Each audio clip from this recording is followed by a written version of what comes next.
Ladies and gentlemen, thank you very much for your patience. Thanks for waiting. My name is Bernie Curran. I'm here as the patron of the Newcastle Institute, which is hosting tonight's forum. And the purpose of this evening is to meet the candidates who are here on our stage, to hear their responses to the questions which have been provided to us through the Herald website. So my thanks to you candidates for being with us tonight. My thanks to you, the members of the Newcastle community, for joining us. My thanks to Robin Considine and Micah Jenkins, who met with me to put the questions into some kind of order. And my thanks to Garth Russell for undertaking the role of chair of the interviewing committee and of the panel. The panel consists of one, so I presume it's the ideal committee. And a special thanks to those of you who provided us with such an incredible array and variety of questions.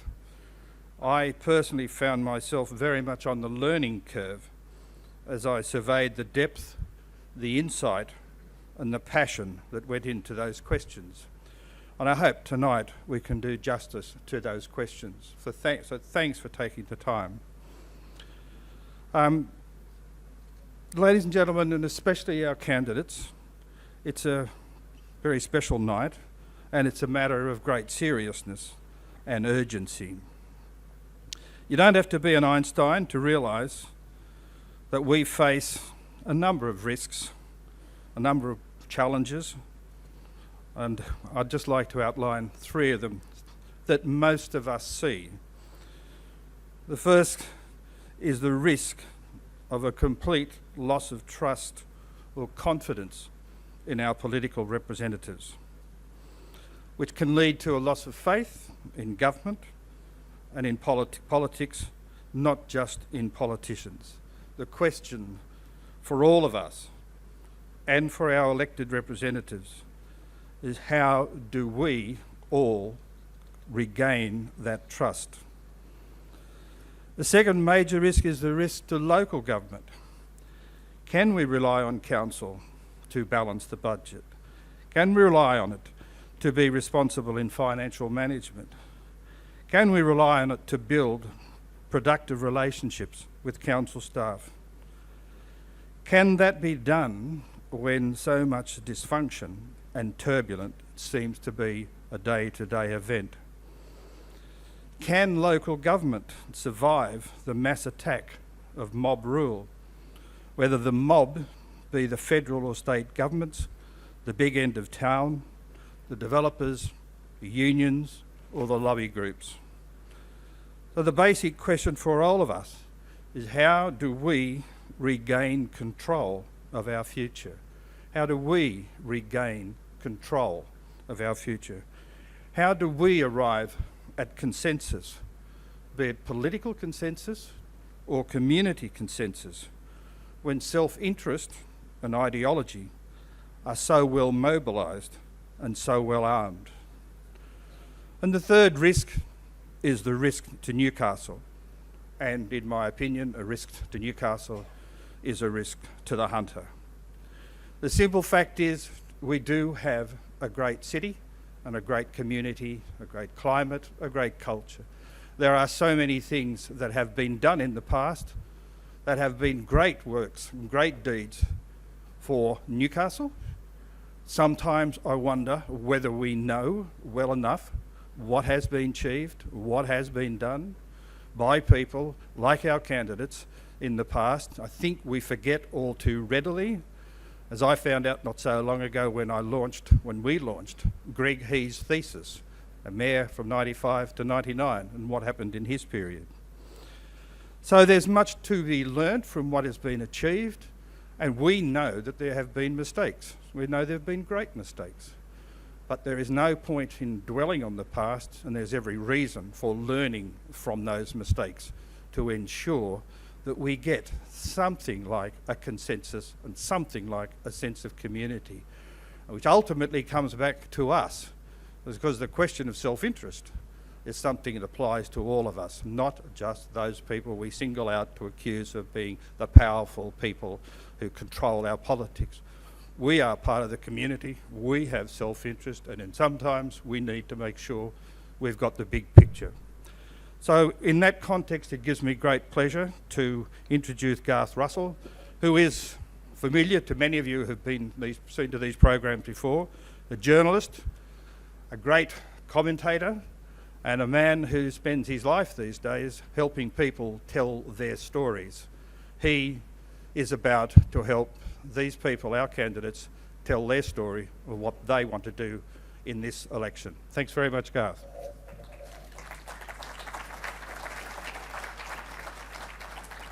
Thank you, Bernie.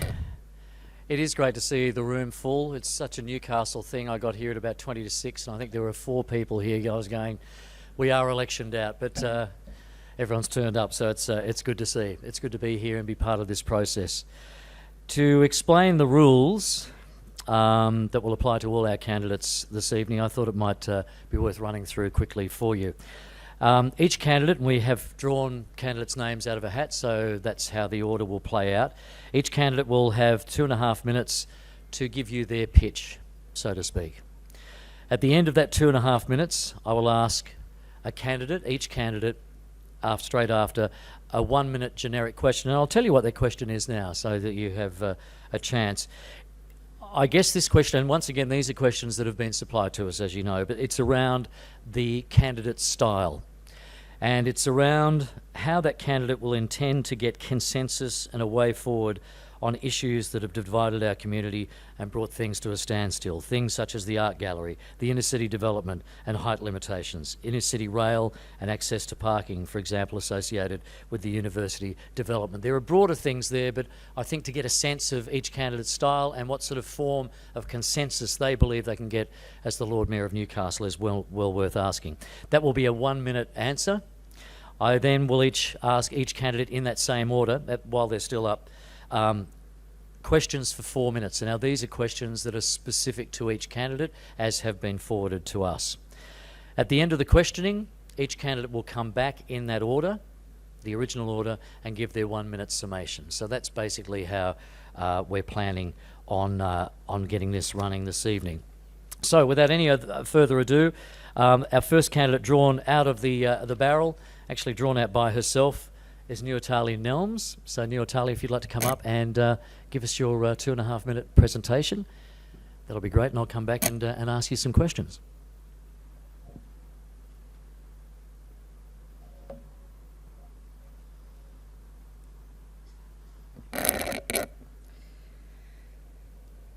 Hello everyone, I'm glad we've got a good crowd. Can you hear me? I'm a lifelong Novocastrian. I understand the needs of this great city, and it has been taken for granted by the Liberals and Independents. Our city has paid the price, our reputation tarnished. I'm standing to renew pride in Newcastle. I want to restore trust and integrity into local government, revitalise our CBD and suburbs, protect and improve council services. I'm proud to stand as Labor's candidate for Lord Mayor of Newcastle, and I don't shy away from that, because I share Labor values of social justice, fairness and equality with our community, and I don't bow to vested interests. These are principles I have applied to local government policy with my Labor colleagues on council over the last 6 years. As an experienced councillor, I understand the challenges our council faces to renew our ageing assets. I am proud to have championed the coastal revitalisation strategy since inception, renewing our iconic coastline for the first time in decades, protecting and improving vital council services like Black Butt Reserve and our pools and libraries will ensure all Novocastrians have equitable opportunities to access high-quality public facilities. That is why I've fought to save many of our local services, like Beresfield Pool, and reduce the cost of entry.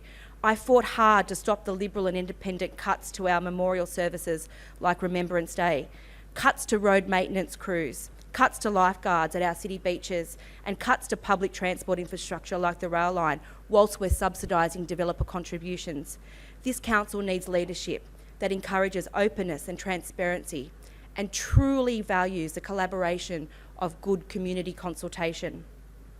We must remain committed to continuing the revitalisation of our urban renewal and CBD and suburbs, while ensuring our historic low-rise East End is protected.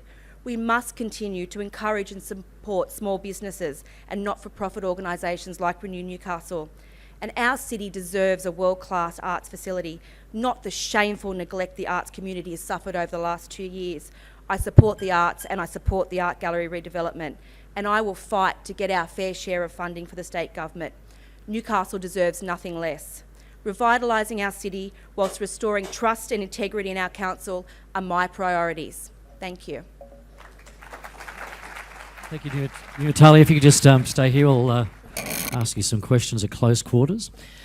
Okay, so as I said, a general question I'd like to ask everyone is that sense of consensus, that sense of style, that sense of getting things moving when we have had so many issues. It's a tricky one, but how do you see you'll be able to cut through the issues that we have relating to things like the art gallery, the inner city development height limitations, and the inner city rail? Look, many of the issues are state government responsibilities, and that's why I'll always continue to fight for our fair share. My negotiation style on council is definitely win-win. 95% of motions have gone through council in my last 6 years as unanimous motions. And it would be interesting to note, and I brought this up at previous forums, when I was first elected to council in 2008, I put through, with negotiation with all my colleagues, a unanimous motion on the Newcastle rail line. If I can achieve that with 12 other councillors, I can achieve a lot for this city as Lord Mayor. Okay, thank you very much. That's a minute. Okay, now, Still stay? yes, Okay, yeah, we've got 4 minutes of specific questioning now. We're very close. And it's very Yeah, would you like me to stand over here? Stand on that side. No. What are stand you? on this side. You're not Lord Mayor, and you're ordering me around already. That's all right, I'm a woman. It's Yeah, my fair fault. enough. Okay, right. Actually, it's that's- good because I can see Ross. that's You better. better. Okay, Yeah, fine. yeah. All right. So one of the questions is: you represent the Labor Party. To what extent can you represent the best interests of the Newcastle community in the face of the control exercised from Sydney by the Labor Party that many would say has done so much damage to the interests of Newcastle? So I'm sure that the many are probably Liberal Party spin doctors. You've got to be absolutely joking. I will refute this. To think that Sydney controls local government policy is an absolute falsehood. Now, you might laugh. Every policy that we've developed in local government has been in collaboration with my Labor colleagues, my local representatives on council. Every policy that we've developed has been sitting around my dining table or one of my colleagues' dining table working out what we think is best for Newcastle. And when I get down to Sydney, whether it's in the Labor Party or the broader community, I fight with them to get our fair share. I'm the one sitting in the room with a shadow ministry, and if they're in opposition or if they're in government, with the ministry saying, this is what Newcastle needs. Give us the money. We want our fair share. Okay. Last week, Tim Crackenthorpe did not support Greg Piper's motion to safeguard the rail corridor from development. Do you think he should have? Look, I haven't seen any footage or read the Hansard, but I don't understand the why he wouldn't support that. I think that what it would be is Labor Party's policy is to keep the heavy rail line, to improve what we've got, is to open up the rail line with more crossings, use modern signalling technology so the gates aren't down as much as they are at the moment, and also beautify the rail line, take down the chainmail fencing. That is the Labor Party policy, and that's what, as a Labor Party member in Newcastle, knowing what the branches and what the community wants, they want to keep that heavy rail line. Most of the Hunter wants to keep the heavy rail line, and that's why we've been fighting hard internally to make sure we came up with a good policy for this coming state election in March that kept the heavy rail line but also opened it up to the CBD and Harbour. It has been rigorously looked at by transport engineers. Penny Sharp, who is the Shadow Minister for Transport, has worked on it for months and months, and it is a very good, reliable policy that doesn't waste $340 million from the sale of our port in implementing it. We've touched on the dysfunction of the council, and you've been there for quite some time now. How do you cut through that? How do you, as Lord Mayor, get all those factions on board? How do you cut through and get things moving? Look, again, I've been asked this at other forums. It is an absolute myth that either of the councils I've been on would be described as dysfunctional. We have always sat on a Tuesday night. We have always had quorum for 6 years, and we've always finished our meetings mostly within the time. It is an absolute falsehood and a perpetuated myth that somehow these councils are dysfunctional. Yes, we disagree. Yes, we have ideological disagreements, but we walk out of that chamber, we have dinner together and discuss other issues. Like I said, 95% of the motions that go through council are unanimous. There is a certain myth perpetuated that somehow these councils are dysfunctional. I am not expecting that I will change Conservative, Independents and Liberals' minds on a number of things on council, but that's what I'm standing for. I'm standing to represent what I believe are important to the people of Newcastle, and that's protecting our services and renewing our assets. So that's why I'm standing for Mayor, because that's what's important to me. A lot has been made, of course, of the economic state of Newcastle City Council. What is going to be your priority as far as maintaining forward momentum when it comes to reining in expenses and improving assets? Look, we have a long-term financial plan on Newcastle City Council that is looking at redundant assets and selling redundant assets, and also asset renewal. Now, that long-term financial plan will take many years to come to fruition over the city. But when you're talking about our cash reserves, they are very good. When they're benchmarked across other councils around New South Wales, our cash reserves are very good. Our budget results this year are much better than they were last year, but mainly because Summerhill Waste Management Centre got $7 million extra revenue. Let's not forget that some of the falsehoods around the neoliberal ideology that everything has to be about a council budget. Now, that is one side to managing council, and let everyone know, we pay our senior staff $1 million a year to provide us with that financial advice. We'll wrap it up there. Nuatali, Nelms, thank you very much. Thank you.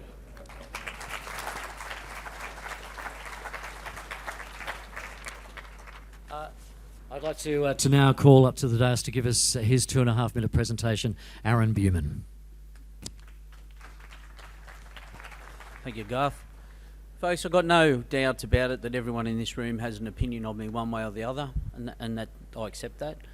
But I hope that you do understand from my 9 years in experience on council that I was honest, I was a straight shooter, and I wasn't corrupt in any which way, shape or form.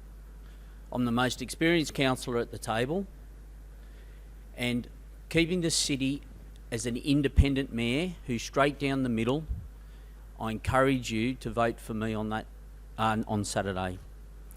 If you want somebody who can sit in that chair on Monday and continue the work that's been going on. Now, I've been out and about, and I would say by far the majority of the people have been happy over the way council's performed over the last 2 years. And I'm happy to say, and I feel quite vindicated, that most of the reforms that the council have gone through was stuff that I argued over for my 9 years on council.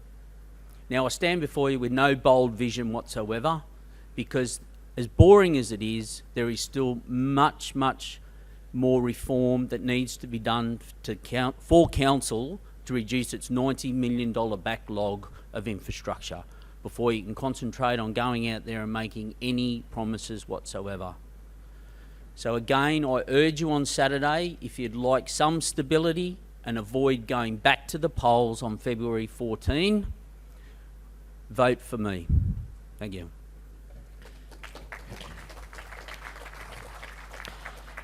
Okay, Aaron, let's start with this general question. It's a question of style, question of consensus, the question of trying to move things forward in the areas such as the art gallery, the inner city development, height limitations, the inner city rail and access to parking, for example, associated with the university. Can you give us a 1 minute response to that? Garth, look, it's very hard in Newcastle. You can never really get 100% consensus, and the railway line reflects that. It's been a 20-year debate because everyone's tried to keep everyone happy. At some point, you need a leader that'll just turn around and go, We've talked enough. Look, I'm really sorry. You're not going to be happy with this, but we need to move forward. And it's been a stumbling block for this city for so long because we talked too long to try and reach that consensus. All right. Now let's go back to some of the questions that have been posed. And this one came up a few times, that the question of how you can convince the people of Newcastle that you're not going to use, I guess, the style that you have displayed before. You've certainly spoken your mind. I guess, and you can correct me if you're wrong, there's been an element of loose cannon about your style, which I think would be fair to say that you've quite freely admitted to. Is that going to work, and is that something you're going to employ as Lord Mayor? No, look, I'm a lot older and wiser now. That's one thing. But I would argue that not a loose cannon by any means, but you need a mayor that will stand up for Newcastle. You know, the Labor Party and the Liberal Party can argue whatever they want about influence from Sydney, but it's there, and they do as they're told. You know, there's no way that can happen with me. And if there's an issue that needs to be challenged, whether from down in Sydney or with a local council, I'll be the one to have that fight. Well documented that you've broken a few rules. You broke a few rules as a business owner. Yep. Is that something you acknowledge and then move on, or how do you? Obviously, that comes up again when you're standing as Lord Mayor. You have to acknowledge any mistake you make, and you move on. And if you don't learn by them, then you're in trouble. But yep. All right. Now, still on the question of style, I guess, the ability to negotiate with community, with business leaders, with people from all walks of life. Obviously, there's that element to being Lord Mayor of Newcastle. Can you say that your style has changed that much that you will be comfortable in all those roles, dealing with all those people from many different walks of life? Actually, I'd probably say I've never changed as far as that goes, because, you know, I've been in the hospitality industry my entire life, and I've been exceptionally successful at it. Now, why have I been successful? Is because I'm very good with all sorts of people. You know, I've travelled the world, I've lived in different countries, I've worked with social housing, I work with the Mater Hospital, with people who suffer with schizophrenics. My fingers and hands are all over every dynamic that this city can ask for, and I do it well. Yep, I've had a couple of brain explosions on occasion, haven't we all? But at the end of the day, I can guarantee that I'll be a very effective mayor, and when it comes to consensus and dealing with people, I'm 100%. On the question of dysfunctional councils, what's been your attitude and your attitude now to what you'll be facing as Lord Mayor of this council? Yeah, look, I agree with Nuatali on this. Like, particularly this current council hasn't been dysfunctional in any capacity. As an outside observer, I think they've worked exceptionally well, and that's come from having a mayor that's just wanted to get on with the job and not play politics. You know, I think there unfortunately is an element within the community that they will always argue that there's a dysfunctional aptitude to council, because unfortunately it is politics at the end of the day. Another question that's come up a couple of times is the key achievements that you have been responsible for the people of Newcastle in the past. Yep. Look, never enough. But I was just driving through the city the other day, and you know, every single angle parking that is in Hunter Street, New Common Street, Dick Street, all the work that's about to happen on Shortland Esplanade, the 15 minutes free on parking machines, all the motorcycle parking, they're all my initiatives. All motions that I put to council were accepted by council, and that's just one of many things. I probably feel more that I've achieved since after council, because, like I said, a lot of the reforms that have been uncomfortable, like the loft and privatisation of the pools, I've always banged on about that. Never had any success at getting across the line, but the current council managed to do that. All right, one very general question. Why? Why would you be wanting to stand as Lord Mayor and come back into the fray? Look, I do feel very vindicated because, like I said, what has gone on the last 2 years is nothing that I hadn't been proposing whatsoever. The council is well balanced because you have quite left and right of the chamber, and then you've got a couple of independents in the middle. And I fear for the fact that if you get a Labor or a Liberal mayor in, that's going to change dramatically, and you'll see a significantly very political council. All right, I think we've Happy? run out of time. Thank you very much, Aaron Buman. Now to get up and give his 2.5 minute presentation, Brad Luke.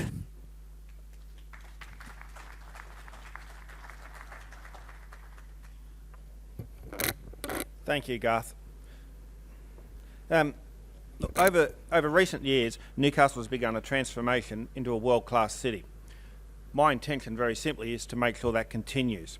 After 6 years on council, the last 2 years as the Deputy Lord Mayor and recently as the Acting Lord Mayor, for the last 2 years I've been very heavily involved in some of the decisions that have actually moved our city forward. One of the things we do have to remember with Newcastle City Council is it is a massive organisation. It has 1,000 employees. It has over $220 million of budget. To lead such an organisation actually takes a lot more than simply a few press releases or TV appearances. It actually takes real leadership and a real understanding of business, finance and people. My intention is to work very well with our staff and with our senior management. We have a staff on Newcastle Council ranging from the General Manager right through to the frontline staff that I believe are some of the best I've ever worked with. I believe they do work hard. Everyone can identify someone one time, but let me tell you, the staff do work incredibly hard, and they've taken on the cuts and taken on more workloads as we've gone along. I think they're doing a fantastic job, very simply. What we do have to understand, though, is what the role of council is. There have been massive number of talks lately. I've heard people in this debate talk about stopping the Chinese taking over Newcastle, stopping immigration into Australia, telling the state government to do this or to do that. At the end of the day, we have to bear in mind what the Lord Mayor actually has power to do. Our role is to provide the basic services that you use every day.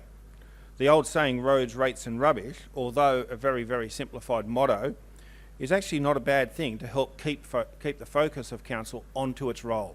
My intention is that I will keep the council's focus on providing local services and infrastructure. We have seen in years gone by how this council is crippled by bickering and infighting. That is what will return under a Labor-led council. I have no doubt about that. Also, we end up arguing about things that are simply state and federal issues and have no relationship to council. I'm standing for Lord Mayor because I have seen what can happen. Over the last 2 years, I've seen what can be done with effective leadership when council staff and councillors work well together to bring real change to our city, and I want to see that continue.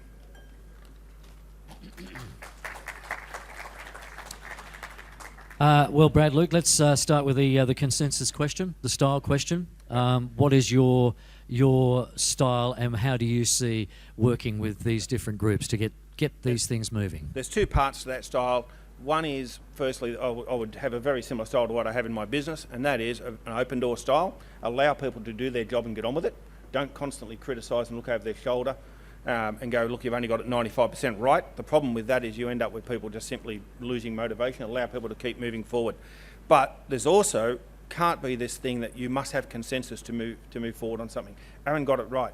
If we sit and say, right, we're not going to make a decision until 100% of people agree, we will simply never go anywhere. We'll be sitting here discussing the same things that we were discussing 20 years ago in another 30 years. And I think that would be absolutely the worst possible thing for Newcastle. So it's a matter of trying to build consensus by working with people. The way you do that is by not painting yourself into a corner, not saying this is my position and I won't accept anything different. You will wait for debates to happen, listen to what's in there, and then make your decision. But at the end of the day, the decision has to be made and we have to move forward with it. All right. Now, given the extent of the community cynicism about elected representatives, the question is, of course, and I know you've heard it many times already, how can you stand as an independent candidate for the Lord Mayor, being a member of the Liberal Party, and get the confidence of Newcastle people? Okay.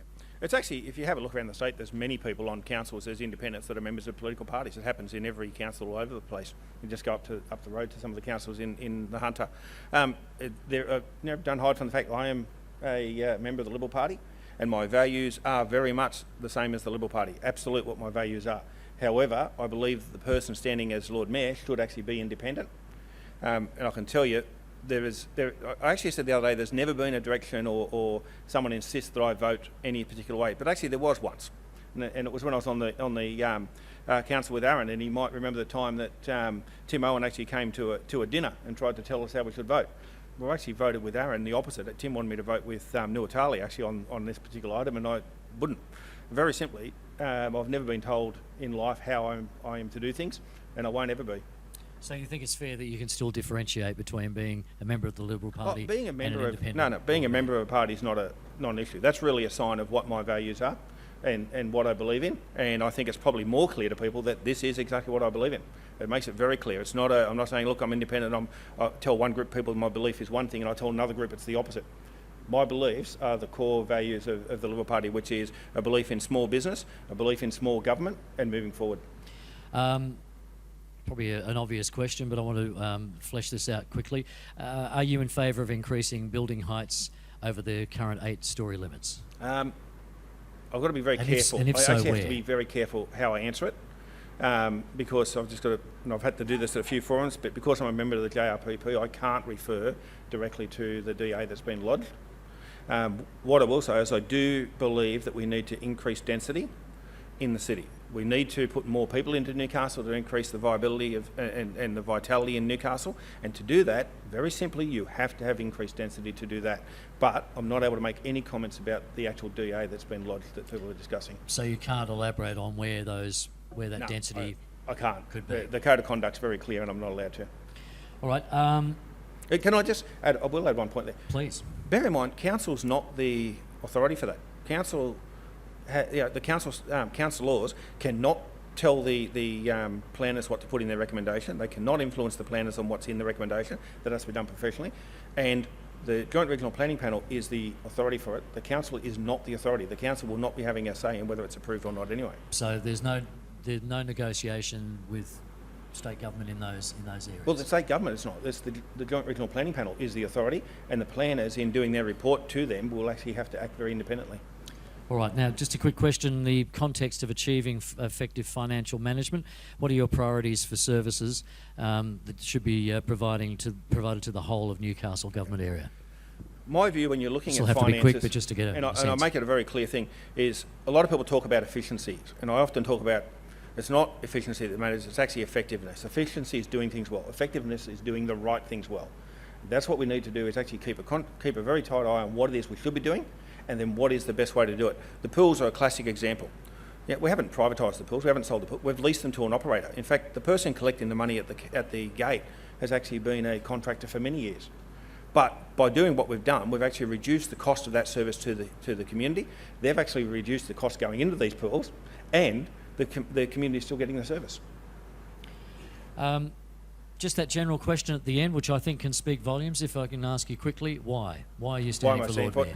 Very simply, I don't want to see Newcastle go backwards. As Aaron said, the last 2 years, Newcastle has really come of age, I believe. I think the council has operated incredibly well in the last 2 years, and really has made a lot of, and he's right, a lot of things he's suggested over the years have come forward, and he's actually sent me a couple of texts over the couple of years saying that.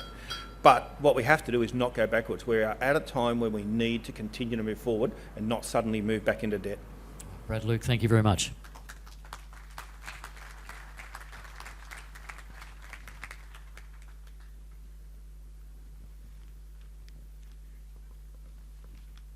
Okay, our fourth speaker, here he is, to give his 2.5 minute presentation, Rod Holding. Yeah. Okay, thanks for coming. I think there is a bit more than just rates and rubbish. I think there's a lot more happening in Newcastle, and there's a lot of things happening around the world that are all coming into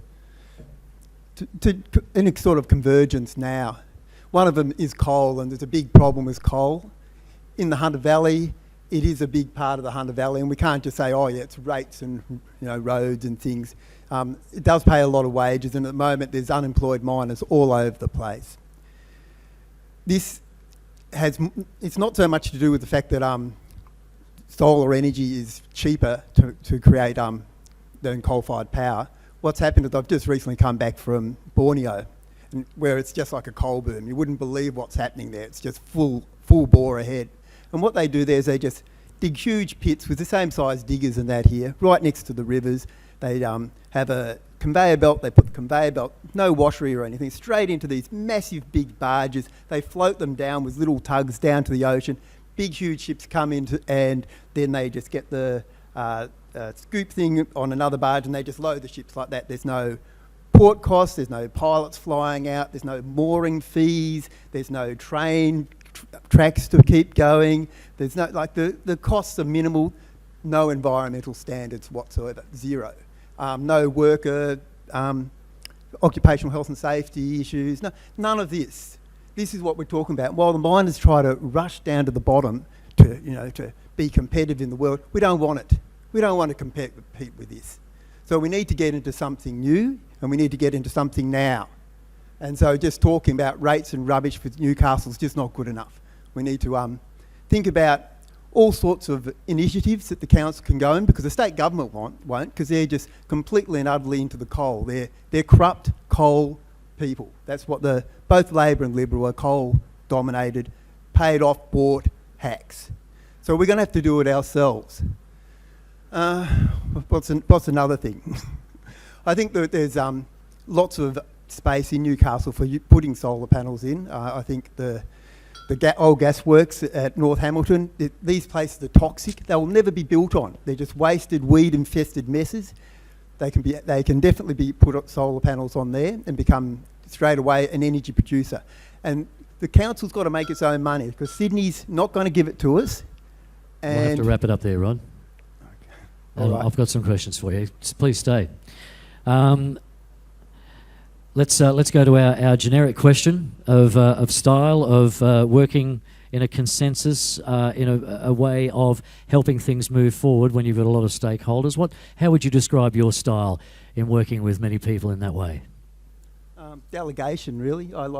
There's people who are far more clever at certain things, and there's people who know their stuff better than me, and there's people who are more capable than me in all sorts of things. They're the ones that should be doing those particular things, and they'll be encouraged and empowered to do that, and the creative people can do that, and that's the way to do it. Like, I'm not going to say I'm some sort of expert on being a mayor or running government or anything like that. So you find people who are clever, who do their job, know their job, and just let them do it, because that's what they're getting paid for.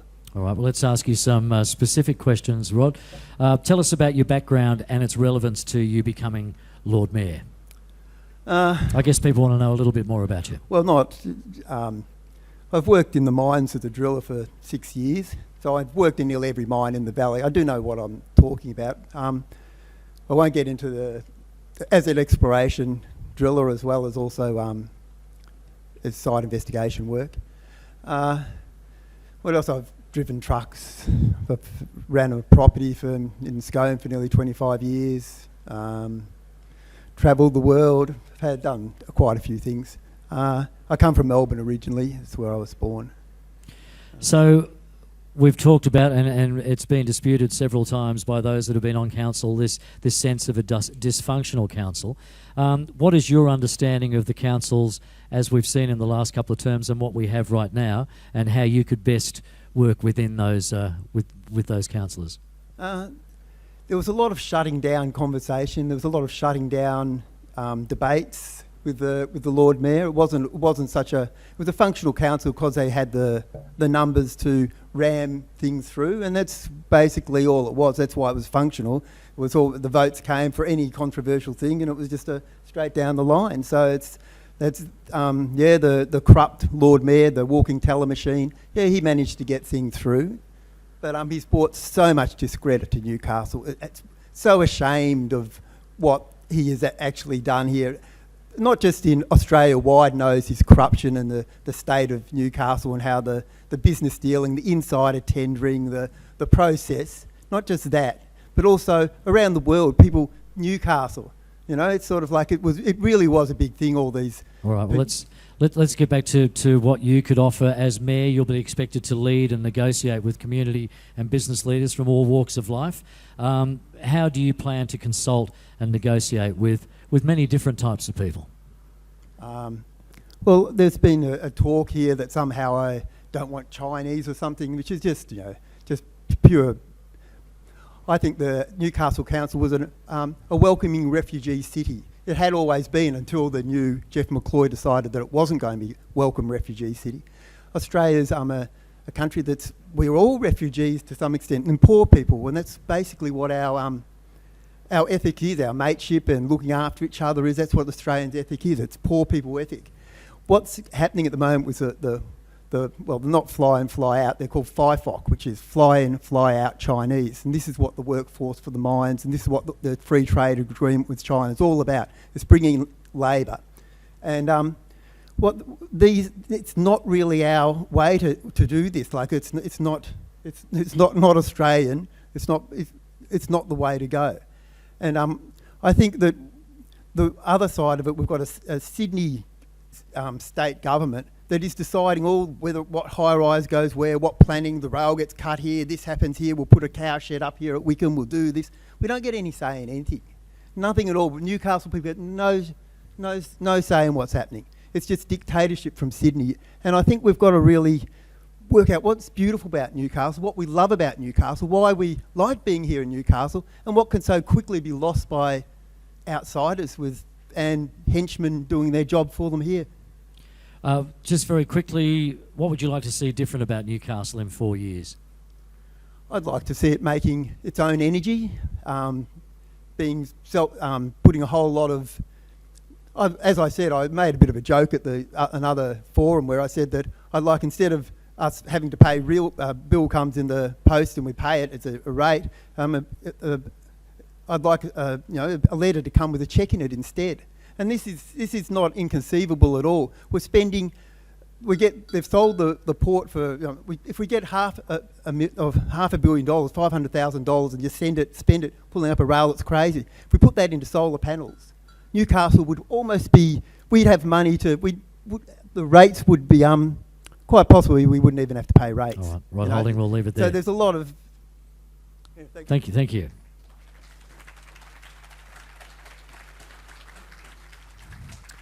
Next to the house with his 2.5-minute presentation is David Chapman.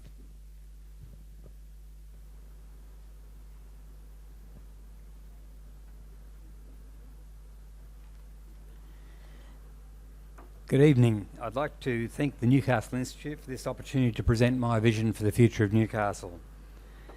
After 2 terms in local government in the East Kimberley, including 3 years of Shire President, I felt I'd done my bit for the community, but I felt I could make a contribution here. I'm an independent thinker and an independent candidate for Lord Mayor. I will treat every issue on its merits. I find I have similar and different views to all the factions on the council, and I want to take the party politics and the block voting out of council. I will lead by example and seek to be a unifying influence.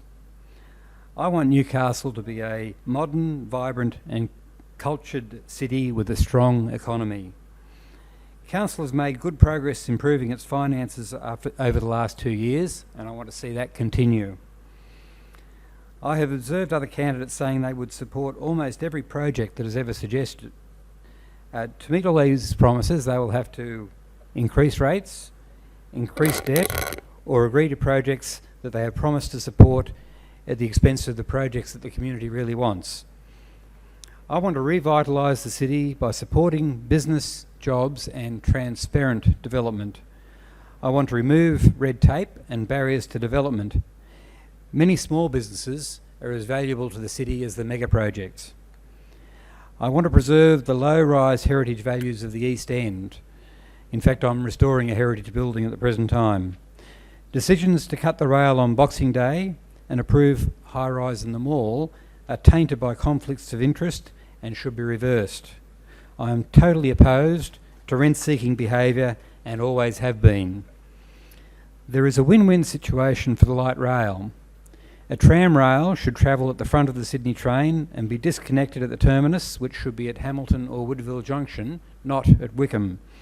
It would continue in the existing corridor to the CBD. I think we should take down the fences for the last kilometre or two, pave between the tracks with cycleways, footpaths, cafes, landscaping alongside. The savings could be spent on starting to expand the network throughout Newcastle and hopefully even build these carriages in the Hunter. I believe voting in local government elections should be voluntary and have called on the Premier to grant an amnesty for the by-elections. Non-voters are being fined for the wrongdoing of others. To finish, I say, vote for an independent. I have the business, financial and local government experience.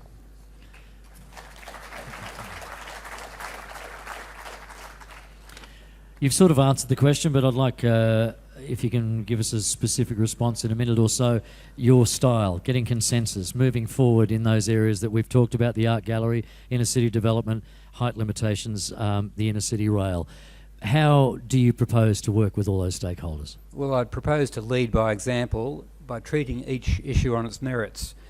I'm not part of the establishment, I'm not part of a political party, so I'd like to be emphasising the common interests between us all and act as the unifying influence I have been a Shire President before, and there was very little party politics causing the problems that there has been in Newcastle in recent times. Okay, let's talk specifics now and questions about your recent arrival to Newcastle. It says here a novice to council. How do you answer that with your ability to function as a Lord Mayor in this area? Well, recent arrival, I am from the Hunter. I'm from Singleton. I've been in Newcastle 14 years. I acknowledge it is an issue, my familiarity with some of the detail of these issues. I've had a pretty steep learning curve, and I've learned a lot in the last month since I decided to stand. When I stood before, I did attend a meeting every month for 12 months before I even put my name down. So that is a learning curve, but not a bad learner. You talked about your learning curve. A question here: how does being a Shire President in the Kimberley help you here in Newcastle? Well, there's a lot of similarities that might come as a surprise to some of you, in that the Kimberley has world-class tourism. I was president of the Kimberley Tourism Association. Sorry, what was the... Well, just basically, how does being a Shire President in the Kimberley help you here in Newcastle? There are other similarities. We had world-class agriculture there, like the Hunter does. We had a port. We're dealing with a wide range of different groups. Had quite a large Aboriginal population. So it's all a pretty valuable experience. What do you know about and what do you understand about the functionality of this particular council?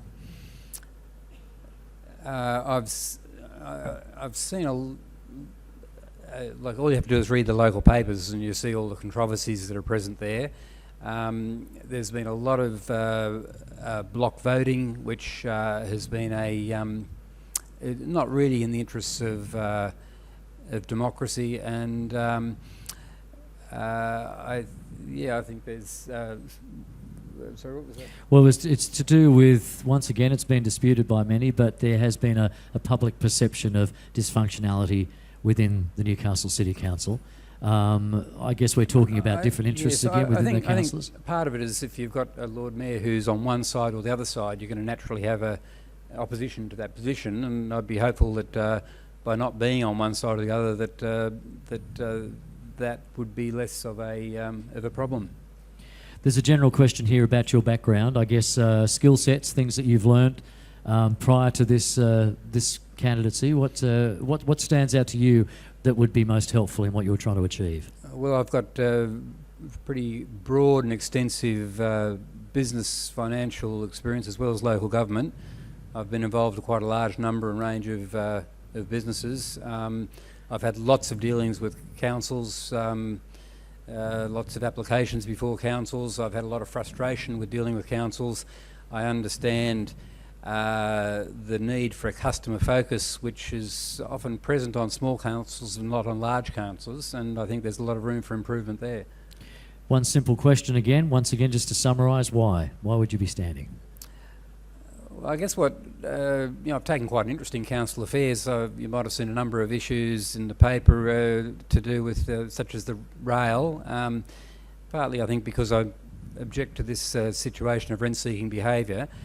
So when I was looking at the nominations for council, we've got a $200 million a year enterprise there, and I felt there was a bit of a lack of that sort of experience there, which I felt I could probably contribute to. I've been involved in international businesses, international marketing, and all pretty valuable experience. All right, I think that's our time is up. Thank you very much, David Chapman. And our final candidate for her 2.5-minute presentation, Therese Doyle.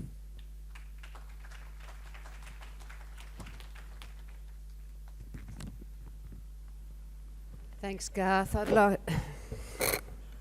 I'd like to start by acknowledging that we stand on Aboriginal land, pay my respects to their elders past, present and future, and acknowledge that they have never ceded control.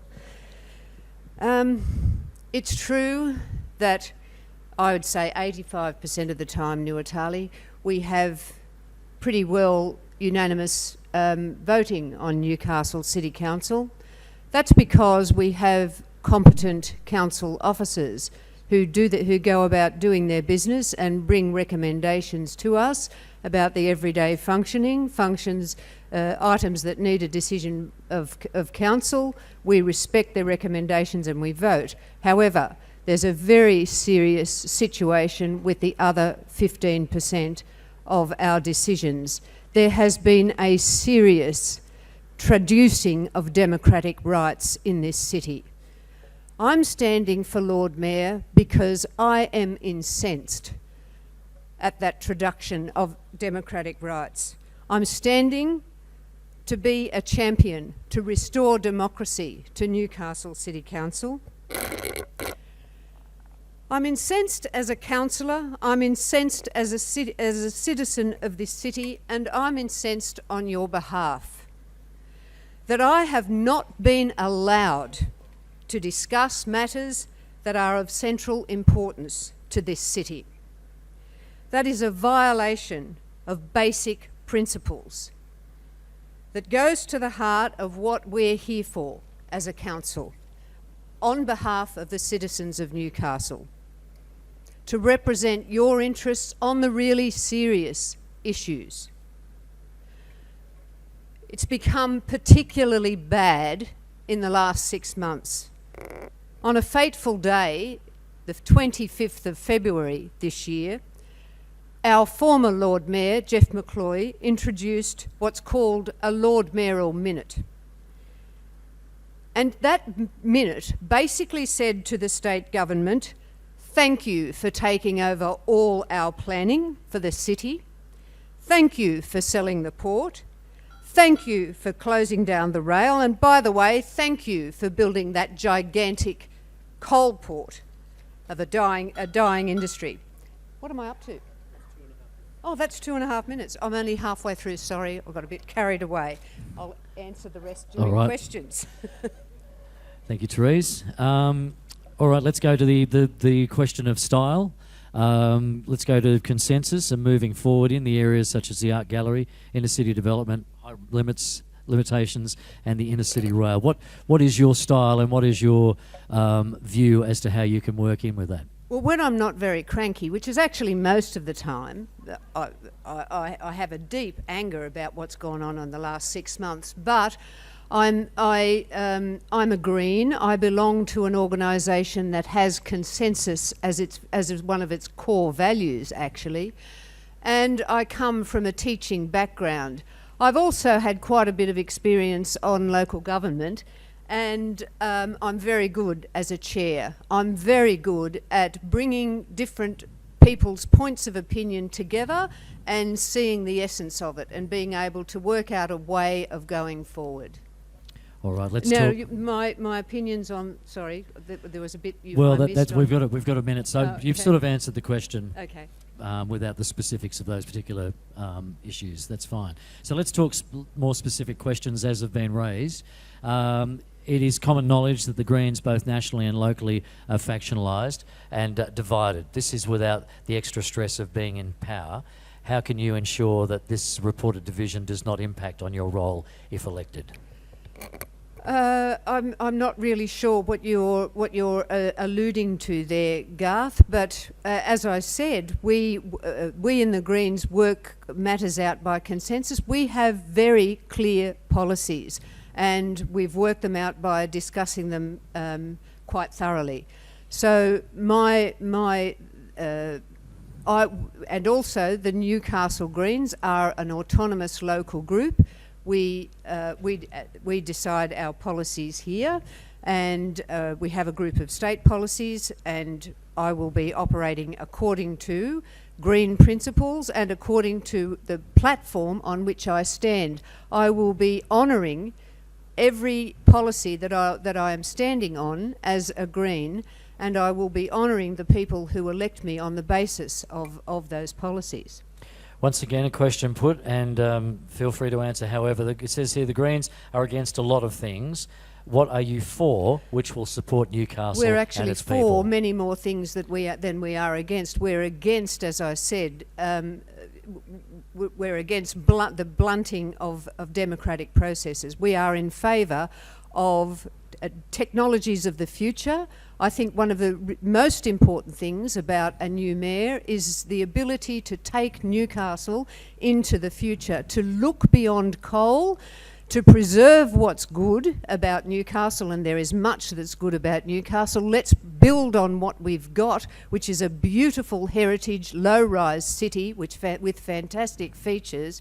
But let's also build on the fantastic work that is going on at the university, at the CSIRO, in various small businesses to develop renewable industries based on renewable energy and innovative technologies. Newcastle is expecting significant population growth given the limitations of affordable housing. Question here, wanting to know where you think affordable housing should be or could be built. Affordable housing should be everywhere. I believe that social housing is a really important function. The provision of social housing is a very important function for the City Council to be involved in. In all the time that I've been on council, I've been on the Building Better Cities program, because Newcastle still had money to spend on affordable housing. I don't believe that we should be building gigantic high rises, particularly not in a heritage centre. Medium rise is particularly good, I believe, for all sorts of housing, affordable housing in particular.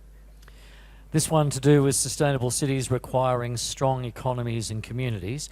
How will you achieve the balance between these two things for Newcastle? That's a very good question. I also firmly believe that we need to build Newcastle on a sound financial basis. We need to look at our rating system, but we also need to look that we get our fair share out of the big developments.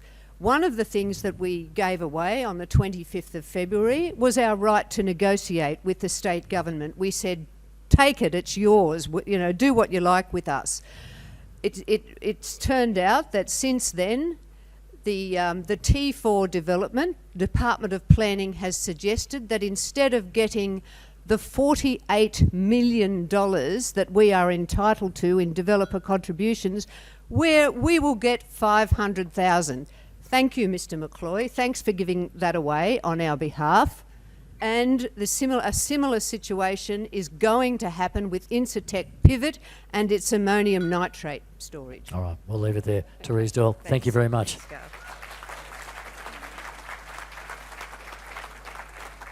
we're going to go with...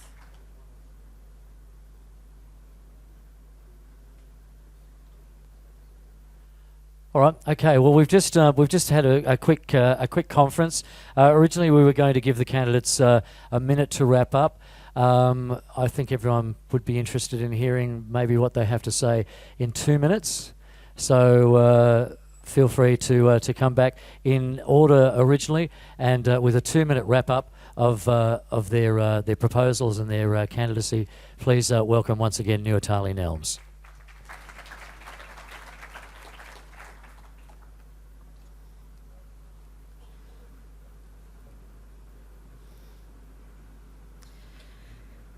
Thank you.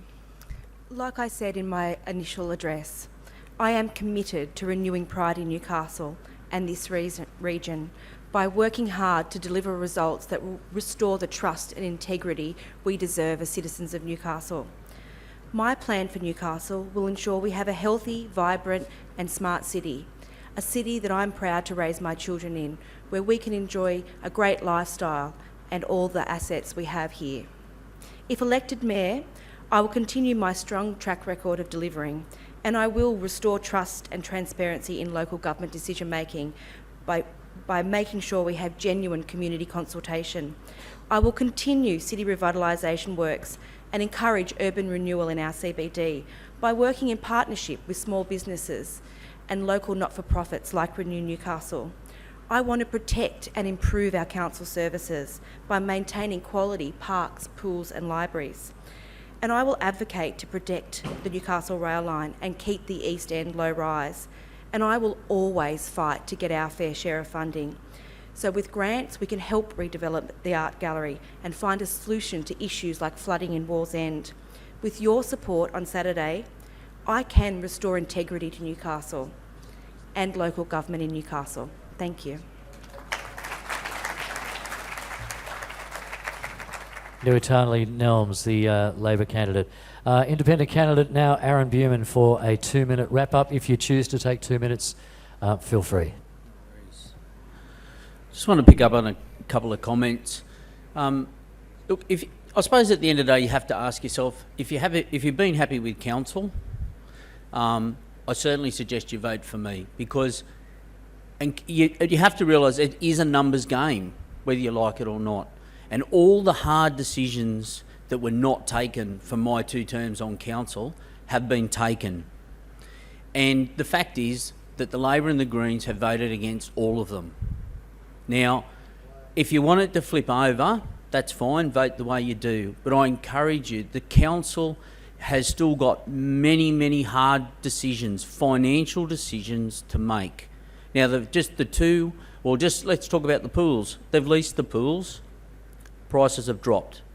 They may go up, but at the end of the day, it will lead to a financial saving. Council, this financial year, through those hard decisions, have spent the most on the infrastructure backlog, that being $11 million, because they've been prudent. Now, the hard decisions have always come hard in this city, because it's always ended up political, leading to that dysfunctional label, and the city's never been able to move forward in the chamber. Now, Rod made the statement that, you know, it's been the Lord Mayor's always stopped the arguments in public, because, yep, he's got the numbers. And that is the reality to any chamber anywhere around the world. And that's where Newcastle Chamber sits. So if you're happy with it, I say again, I'm the only person who can sit in that chair and stop that left and right argument, and we'll continue on and avoid that another election on February 14, I think it is. Thank you. Independent candidate Brad Luke with his 2-minute summation.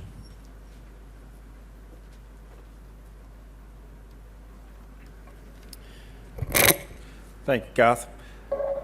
There's a decision coming up this Saturday, and Aaron actually hit the nail on the head. The numbers in council are very specific. The simple fact is that if a Labor or Green mayor is elected, the council will change totally. If you are happy with how council's been going in the last couple of years, and I believe the vast majority of Novocastrians are happy with how council's been going in the last couple of years, it will be a 180-degree change in the direction of council. Make no mistake of it. That is exactly what will happen if either a Labor or Green councillor is elected Lord Mayor this Saturday.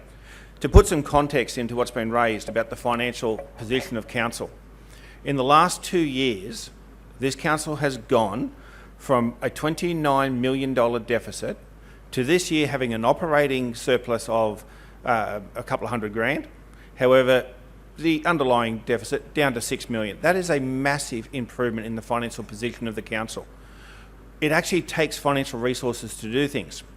Several years ago, we were declared financially unsustainable by Treasury Corp.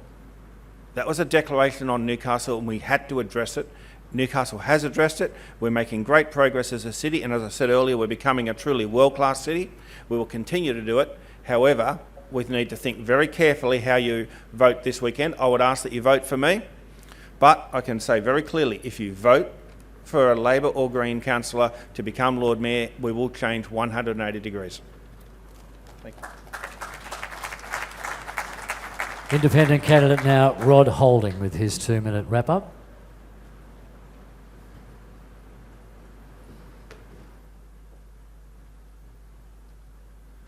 Well, I think we really need to work out what we really like about Newcastle, and these high-rise buildings, who's going to move in there, where they go next, who decides how tall they are. We don't decide any of that.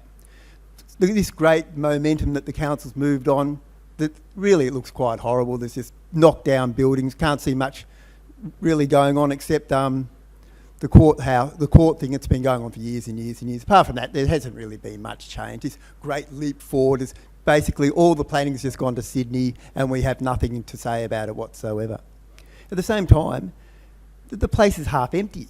There's so much space in Newcastle that could be used and become a really wonderful, lively, vibrant city. It could, but the council won't allow that. Won't allow people to move in and old office spaces. Things have changed. Like, offices now are in a laptop. An office now is as you drive along on a mobile phone. That's where the offices are. People don't want all that office space. It's all empty mostly in Newcastle anyway. So there's all this empty space, but we've got to make more space. And do you know what I mean? It's just sort of like, I just can't see why we can't use the space that's there, build wonderful things, not just sort of like Lego blocks, but really some nice architectural stuff. There's nothing wrong with that. And as far as the railway, moving that, the council, they want high density living in Newcastle. The high density is what we want. Let's cut the rail. This is the lowest form of ignorance I've ever heard of any city in the world. This is just so dumb, it's unbelievable. And I think we've really got to wonder where these plannings, and then you go back to the insider tendering, and this is insider tendering in Sydney. Who's running this tram operation? Who's running all this sort of, well, we don't know, but it's all brown paper bags and it's all state government. They're as corrupt as hell. All right, Rod Holding, we'll leave it there. Thank you very much. Next up to wrap up with his 2-minute summation is independent candidate David Chapman.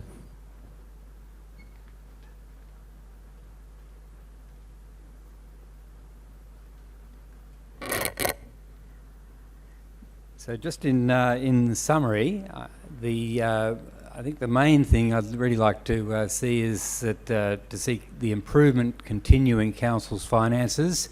We've had a number of years of rate increases above the what's normally allowed, and what concerns me is the number of unsustainable election promises that have been made that can't be delivered without increases in rates, increases in debt so that our children pay for us living beyond our means now, or making promises that if they're going to be delivered, that the community's priorities will have to be ignored.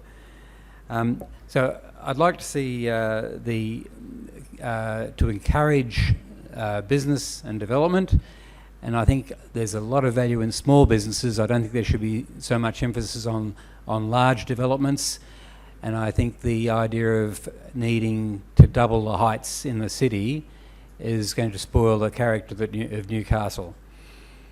When it comes to encouraging business, I've developed this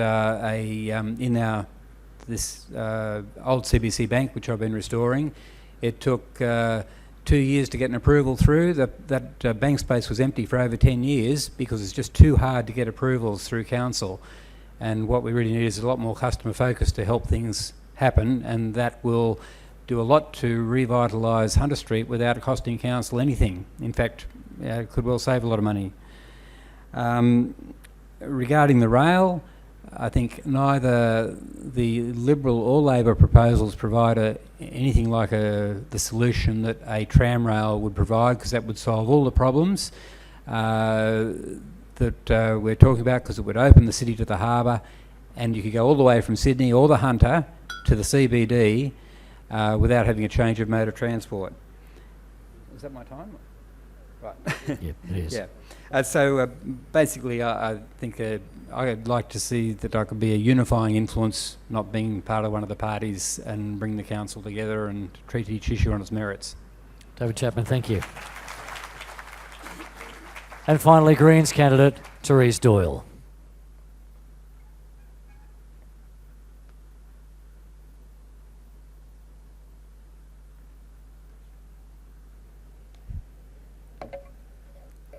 Yes, we do have to have a sustainable economy behind all the things that we stand for. So there needs to be an ongoing strong dialogue between ourselves and the state government. Firstly, to ensure that we get our what we deserve, what we should be getting in Section 94 contributions from big business. That's a huge, huge issue and concerns many millions of dollars for us.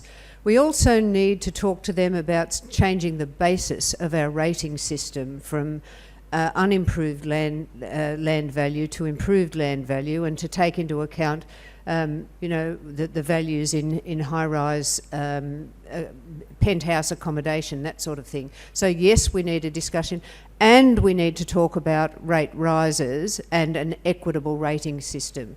I'm certainly not resiling from talking about the economic basis of what I propose for Newcastle City Council. Having said that, a council is much more than balancing the books. A council is about standing up for its community.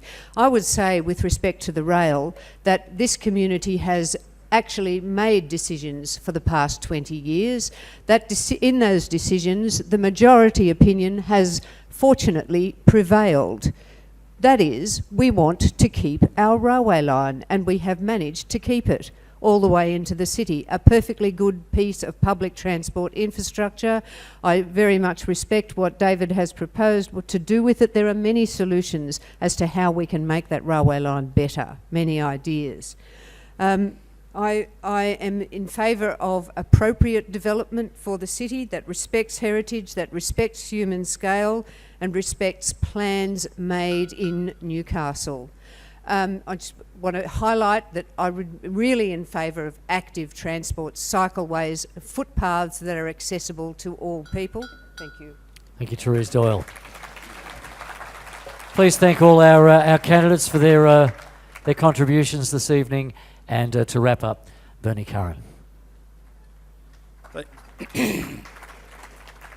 Thanks very much, Garth. And to bring to a close, essentially to say thank you again to all of you for being here and for being part of, or playing your part in the political process.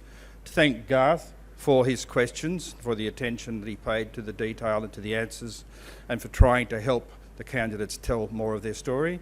Thank you to Josh down the back from Bar TV, who's captured the whole thing on there to go wild, to go live, to go around the world, to tell the story about this great community and the great speakers that we've had here tonight.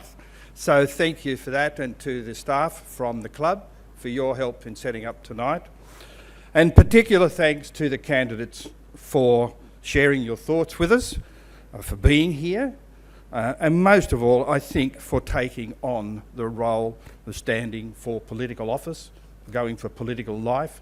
It is a big task, as you all know. It is a lot of sacrifice, but without people standing for these positions and taking on these roles, we would be a sorry community. And that's why we all wish you well in your campaigns, and that you continue to focus, as we've been trying to say, on the big picture and what this community means through us. There's been many ideals expressed tonight.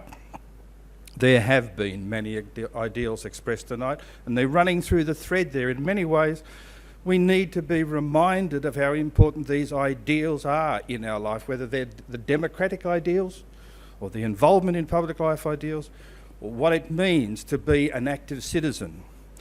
We lost a great man. Australia lost a great man this week. And one of the great words to come out of Gough Whitlam were by Senator John Faulkner, who said, when he articulated Gough Whitlam's ideals, his ideals were to promote equality, to involve the people of Australia in the decision-making process of our land, and to liberate the talents and uplift the horizons of the Australian people.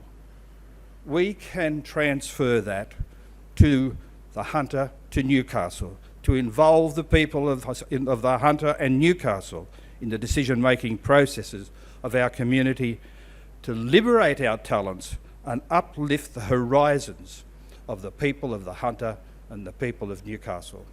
So thanks to everybody. Thank you to you one and all, and safe travel home. Thank you.